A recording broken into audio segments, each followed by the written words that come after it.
Bienvenido a tu programa Mi Hermosa Biblia. Cada día estaremos repasando las poderosas lecciones reveladas divinamente. Hoy presentamos ¿qué pasa con los dinosaurios? Como parte de la teoría de la evolución, la creencia en la existencia de los dinosaurios se ha convertido en una lucha contra la teología. Algunos creyentes aseguran que esas grandes bestias difieren por completo de la historia bíblica y no puede armonizar en lo absoluto con ella. Por otro lado, los científicos se preguntan, ¿cómo hacer a un lado la evidencia de la paleontología acerca del estudio de los fósiles y las evidencias que arrojan? ¿Cómo quitar de la realidad esos huesos encontrados que al unirlos crean de manera perfecta la estructura de esas grandes bestias? Esa clase de preguntas hace que el científico descalifique a la Biblia por no darnos nada sobre esa realidad. Se crea entonces un cisma entre ambos pensamientos. ¿Qué es lo que la Biblia realmente dice? ¿Hay alguna evidencia bíblica de la existencia de esos animales? Como cristianos, ¿qué podemos creer y aceptar respecto a la ciencia de los dinosaurios? Bueno, adentrémonos sin más a este apasionante tema y descubramos lo que Dios puede enseñarnos al respecto. Ya hemos aprendido la explicación bíblica para los resultados que arroja la prueba del carbono 14 en los fósiles, la cual es una técnica paleontológica de estudio. Realmente esa prueba arroja la edad de la Tierra, no del ser vivo fosilizado, y no puede ser entonces una evidencia aceptable para nosotros los cristianos al respecto, ya que de acuerdo a la Biblia, la edad de la Tierra es de casi 6,000 años, pero para la ciencia es de millones y millones de años. Esta prueba de carbono 14, al medir la edad de la Tierra, ya que tanto para el hombre como para los animales fuimos creados del polvo de la tierra, tal como la Biblia lo dice con claridad. Eclesiastés capítulo 3, versículo 19 y 20 dice así: porque lo que sucede a los hijos de los hombres y lo que sucede a los animales es un mismo suceso. Como mueren los unos, así mueren los otros. Una misma respiración tienen ambos. No tiene más el hombre que el animal, porque todo es vanidad. Todo va a un mismo lugar. Todo es hecho del polvo y todo volverá al mismo polvo. Así es que nosotros, como seres humanos y los animales, hemos sido creados del polvo de la tierra.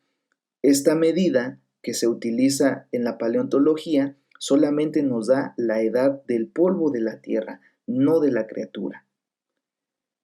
Por tanto, este método mide la etapa donde la esfera terrestre ya estaba formada pero sin vida, cuando el tiempo aún no existía, ya que vino a existir hasta el primer día de la creación, cuando la Biblia especifica, fue la tarde y la mañana un día. Antes de eso, la Tierra estaba en un infinito tiempo. Esa lógica nos lleva a entender por qué los resultados de esa prueba hecha a los fósiles son tan elevados. Los cristianos solo podemos aceptar la edad de la Tierra de casi 6,000 años, porque es la única que se apega a la evidencia bíblica. Y solo la Biblia ha podido darnos suficientes pruebas y evidencias acerca de la verdad divina en relación con la historia de la humanidad. En cuanto al tema de la teoría de la evolución, no hay más que entender al hombre precursor de esa teoría, Charles Darwin. La tradición religiosa de la familia de Darwin fue irregular, ya que su padre y su abuelo eran librepensadores, y al mismo tiempo su bautismo y su formación religiosa fueron anglicanas. En su época de Cambridge, Darwin se planteó convertirse en un clérigo anglicano, sin albergar ninguna duda sobre la verdad literal de la Biblia. Sin embargo, su relación con John Herschel, así como con la teología natural de William Paley, le hicieron adoptar un pensamiento crítico que buscaba explicaciones más allá del milagro o la teología de la creación divina. En el viaje que hizo a bordo del HMS Beagle, en el barco en el cual hizo su expedición de investigación, Darwin buscaba evidencias de creación, que justificaran la distribución de las especies.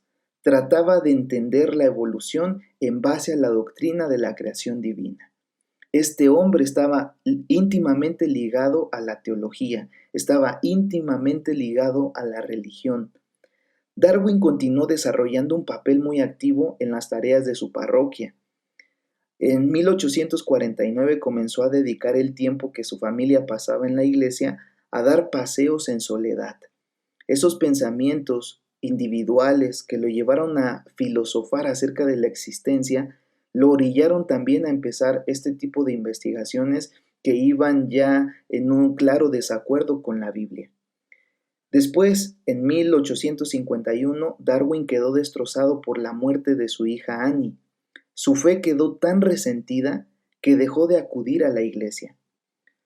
Aunque era reciente manifestar una opinión sobre cuestiones religiosas, en 1879 afirmó que nunca se había considerado un ateo y que el término agnóstico sería una descripción más correcta de su mentalidad. En 1880, Darwin escribió una carta a su abogado, Francis McDermott, y le escribió: lamento tener que informarle que no creo en la Biblia como una revelación divina y por lo tanto tampoco creo en Jesucristo como el Hijo de Dios. Una declaración que tuvo que realizar para que el mundo diera pie a analizar sus estudios, ya que el haber hecho una brecha histórica entre la ciencia y la religión, no había otro modo en que los científicos tomaran en serio todas sus recopilaciones. Es por eso que esta declaración atea la tuvo que hacer frente a un abogado. Esto ya nos pone a pensar que Charles Robert Darwin tenía sus propias luchas humanamente, y no fue un hombre centrado en sus principios, principios que sacrificó para ser escuchado por el mundo científico de su época. ¿Deberíamos creer en un cristiano medianamente convertido? Jeremías capítulo 17 versículo 5 nos dice: así dice Jehová, maldito el hombre que confía en el hombre y pone carne por su brazo, y su corazón se aparta de Jehová.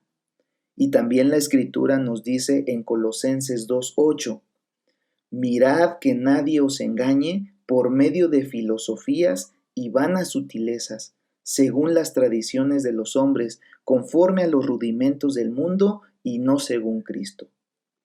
Lejos debemos de estar en creer aquello que viene de alguien que se apartó del camino de la Biblia, que como podemos notar, Darwin no tiene excusa de no haber conocido el mensaje de Dios.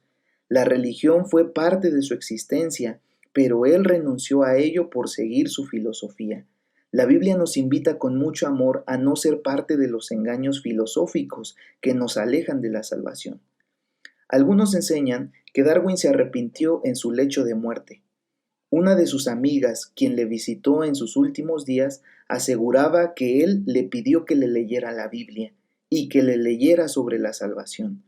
Ella, claro, después de esa visita, trató de decirle a todos sobre esa fe que manifestó en sus últimos instantes de vida. Por supuesto que los darwinistas se empeñan en refutar esa versión, pero a nosotros no nos sirve mucho saber si se arrepintió o no, que seguro que Dios le dio esa oportunidad como nos la da a todos. Lo que sí es claro, que la teoría de la evolución sigue siendo teoría, no es una realidad. La lucha de fe y doctrina de un ser humano que trataba de entender el mundo sin Dios, como lo dice el texto bíblico, conforme a los rudimentos del mundo y no según Cristo. Por lo tanto, dejamos por claro que el cristiano hasta hoy solo tiene una base real por medio de la Biblia, y la Biblia solo declara la creación de Dios como lo verdadero. El camino que queda entonces para el entendimiento de la existencia de los dinosaurios es solo el relato bíblico. Ayer leímos el día sexto de la creación, cuando Dios creó los animales terrestres. Génesis 1, 24 y 25 dice así: y dijo Dios, produzca la tierra seres vivientes según su género, bestias y reptiles y animales de la tierra según su género. Y fue así. E hizo Dios animales de la tierra según su género, y ganado según su género, y todo animal que se arrastra sobre la tierra según su género. Y vio Dios que era bueno. La Biblia habla sobre bestias y reptiles, pero nos hace mucho énfasis en que todo es según su género. La palabra hebrea usada ahí es la palabra min, y su interpretación, min, puede definirse en grupos de acuerdo a su genética. Con esto nosotros podemos comprender que el orden que Dios le dio a las especies se basa en sus genes. De ahí la palabra género. Por ejemplo, los perros, lobos, coyotes, chacales, todos ellos pertenecen a la misma familia, Canidae o Canis, aunque son animales diferentes. La ciencia ha descubierto que los genes de ellos son compatibles. Es por eso que se puede efectuar una cruza entre estos y pueden procrear. Repito, sus genes son compatibles. No así en el caso de la cruza entre caballos y asnos, lo cual nos da como resultados una mula. Lo curioso es que las mulas no pueden reproducirse, son animales híbridos que pierden la capacidad de procreación. La ciencia ha descubierto que esto es porque sus genes son compatibles solo en un 50%, no como en el caso de los canes, cuyos genes son 100% compatibles.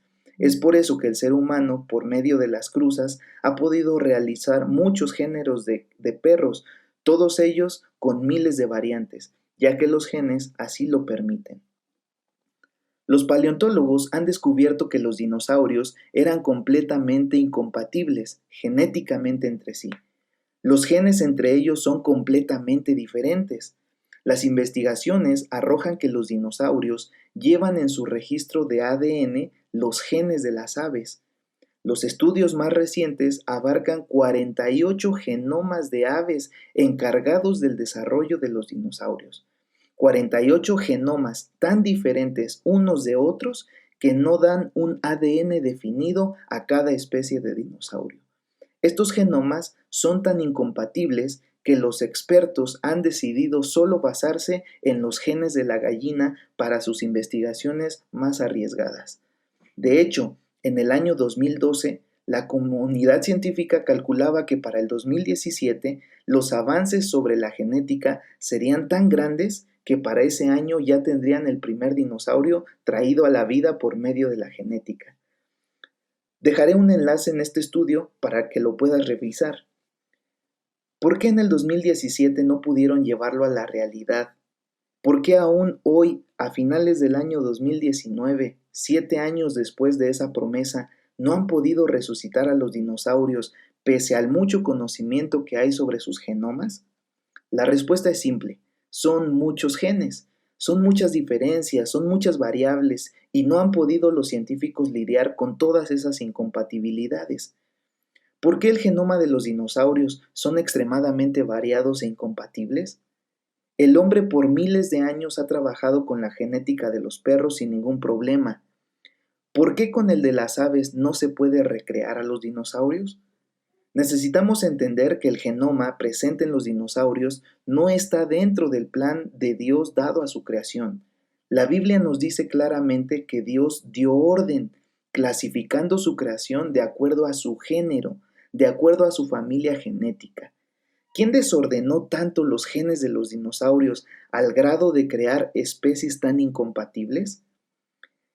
Es en esta interrogante donde la Biblia apunta todo hacia una cultura humana, superior a cualquiera que haya habitado antes nuestro planeta.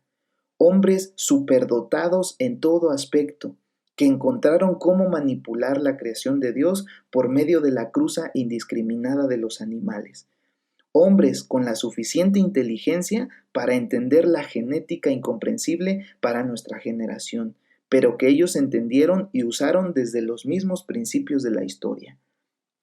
¿De qué civilización estamos hablando? De la civilización antediluviana. Dios los describió a ellos de la siguiente forma. Génesis capítulo 6, versículos 1 al 6 dice así: Y aconteció que cuando comenzaron los hombres a multiplicarse sobre la faz de la tierra y les nacieron hijas, Viendo los hijos de Dios que las hijas de los hombres eran hermosas, se tomaron mujeres escogiendo de entre todas. Y dijo Jehová: No contenderá mi espíritu con el hombre para siempre, porque ciertamente él es carne, mas serán sus días 120 años. Había gigantes en la tierra en aquellos días, y también después de que entraron los hijos de Dios a las hijas de los hombres y les engendraron hijos. Estos fueron valientes que desde la antigüedad fueron varones de renombre. Y vio Jehová la maldad de los hombres, y era mucha en la tierra, y que todos sus pensamientos del corazón de ellos eran de continuo solamente al mal. Y se arrepintió Jehová de haber hecho al hombre en la tierra, y le pesó en su corazón. Así es que la Biblia nos muestra que eran hombres tan malos, una generación tan atroz, que Dios les dio tan solo una oportunidad más para abandonar el pecado y volver a los caminos de la rectitud. 120 años de gracia, lo cual no fue poco tiempo, era tiempo suficiente para que ellos se arrepintieran. Pero ojo por favor a lo siguiente, los versículos 6 y 7 nos dicen lo siguiente: Y se arrepintió Jehová de haber hecho al hombre en la tierra y le pesó en su corazón. Y dijo Jehová: Raeré de sobre la faz de la tierra a los hombres que he creado, desde el hombre hasta las bestias, hasta el reptil y las aves del cielo, porque me arrepiento de haberlos hecho. La Biblia dice claramente que el plan de destrucción abarcaba bestias, reptiles y aves, tal como la investigación científica lo arroja. ¿Por qué sería esta civilización la responsable de la manipulación genética de los animales que dio como resultado la existencia de los dinosaurios?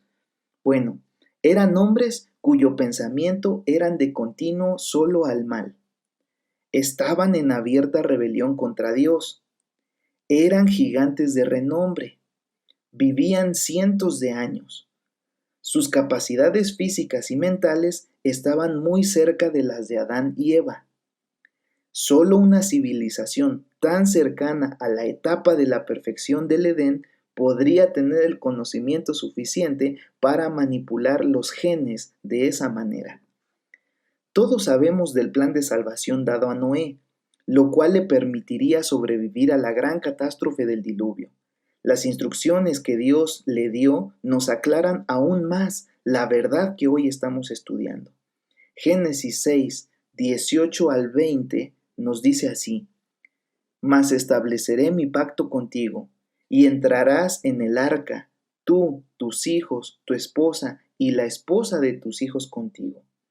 De todo lo que vive, de toda carne, 2 de cada especie, meterás en el arca para preservarles la vida contigo. Macho y hembra serán. De las aves según su género, de las bestias según su género, de todo reptil de la tierra según su género. 2 de cada especie entrarán contigo para preservarles la vida. Así es como Dios estableció el orden original, macho y hembra, según su especie, y ahora lo está restituyendo en la entrada al arca.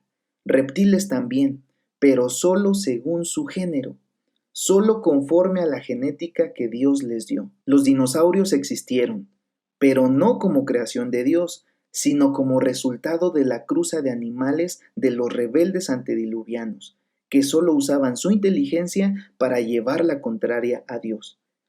¿Será que al hacer muchos esfuerzos científicos para revivir a los dinosaurios, nuevamente la humanidad se pone en abierta rebelión contra Dios por querer alterar la creación nuevamente con los genes? Cuando el hombre se opone así a Dios, ya lo sabes, amigo, Dios tiene que venir a poner orden de nuevo. Que Dios te bendiga. Continuaremos con nuestro programa Mi Hermosa Biblia. No te lo pierdas.